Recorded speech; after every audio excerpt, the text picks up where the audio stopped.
guys, good morning.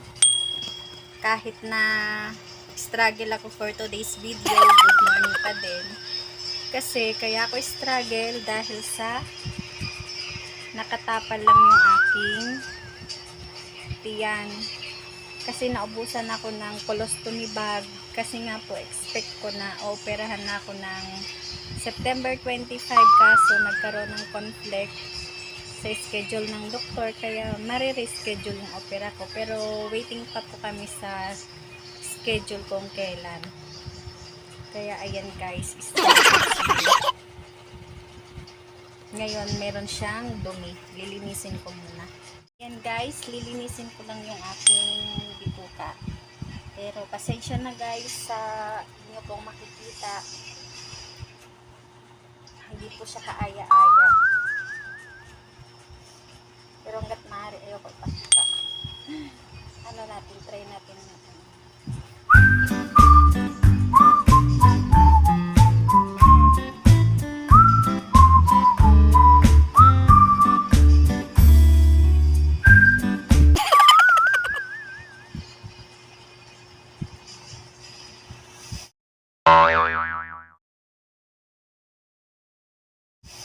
Mahapdi siya guys kasi may sugat-sugat na yung mga tagiliran.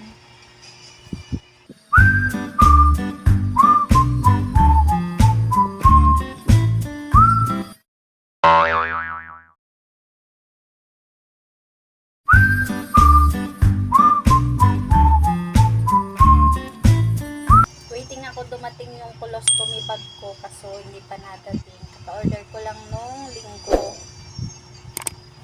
Kasi nga po wala akong extra. Kala ko kasi operahan na talaga ako ng 25. Ko naman expect na ma-reschedule. Kaya ayan, struggle is real ang life ko today.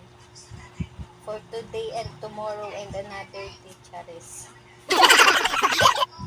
Kagabi po yatak kasi yun nga po, wala akong colostomy bag. Kaya bangag ang lola nyo.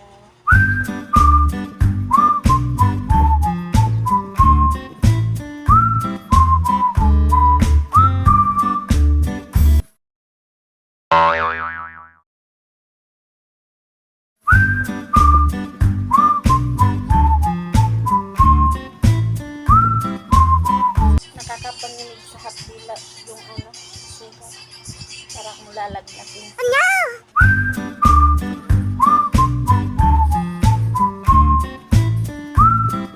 Okay guys, maya-maya na lang ulit. Ayusin ko lang tong tiyan ko. Ayan guys, sabi ko sa inyo eh. Katapal ko lang maya-maya. Ayan na naman siya. Struggle talaga to hanggat walang colostomy bag na dumarating. Tigisin ko yung hapdi ng sugat ko. Masakit. Yan lang guys, share ko lang yung aking journey sa buhay bilang isang naoperahan sa appendix na pumutok. Ayan, nangyari sa tiyan ko, biak. Buo. Yan, kaya kayo guys, ingat kayo. Sana hindi rin po mangyari sa inyong nangyari sa akin kasi masakit, mahirap, tapos magastos, mamumulubi na yung mga mahal ko sa buhay.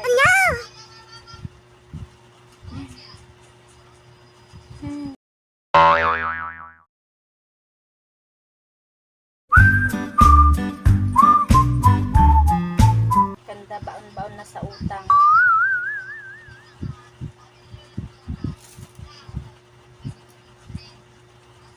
Sana mag-operahan na ako para kahit paano makakaraos na kami. Kaso yung nakakakaba din kasi pagka operahan na ako, pera na naman. Kaso saan naman kaya kami nadampot ng pera nito? Yun lang talaga guys, struggle talaga. Mahirap talaga magkasakit. Tama nang ako lang makaranas ng ganitong paghihirap sa physical, wag lang yung mga, wag nang maranasan ng mga mahal ko sa buhay yung ganitong experience. Alam ko naman na nagiging emotional ako. Alam ko naman na nahihirapan din sila kasi magastos talaga, pero ayaw ko talagang mangyari sa kanila yung nararanasan ko kasi talagang mahapdi, masakit.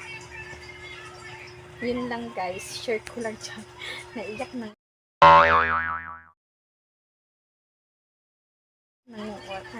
tirariran. Sana Lord matapos na to. Ay na pong bahala.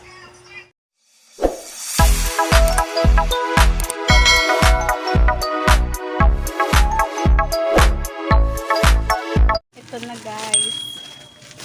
Wala pa akong ligo-ligo guys. Naamoy ko na yung sarili ko guys. Amoy panis. Ayan. And guys, 3 lang muna nabili ko kasi yun lang yung kaya ng budget namin. Kasi binabudget lang din namin yung kayamanan namin.